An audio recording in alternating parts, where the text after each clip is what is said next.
Welkom by Zelfs die Dish. Ek het sommer vir hulle rys gemaak en 'n lekker curry hoender.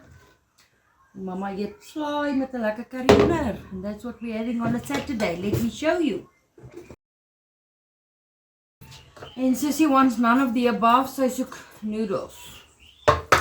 So ek gaan maar vir 'n bietjie van daai groente bo op die noodles skep en kyk of ek haar kan brainwash is 'n beter woord. Kyk of sy dit gaan eet.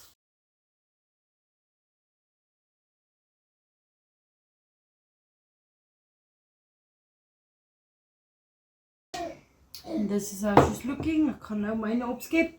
En hopefully brand hierdie curry hulle holle oop en hulle neuse oop en al die snot weg. Nee? Ons kan net hoop. Mag julle 'n beautiful dag hê. Be blessed. Ek gaan nou my hoender daar uithaal met my slaaitjie. En mag julle 'n beautiful dag hê. Laat weet my in die comments wat julle eet. Ons is op day 29. Ek weeg eers die 27ste. Ek weet daar's baie mense wat my vra, maar ek weeg eers die 27ste. Maar sodra ek weet, gaan ek julle laat weet. Ek beloof. Like, comment, follow, share. En gaan subscribe asseblief op my YouTube channel. It is for free. En kyk asseblief op my pin post. Ek het 'n Mother's Day looitjie trekking. R20 'n looitjie. En jy kan 'n hele mandjie goedjies wen ter waarde van R650. Bless your mama, please. Support my cause. Bye.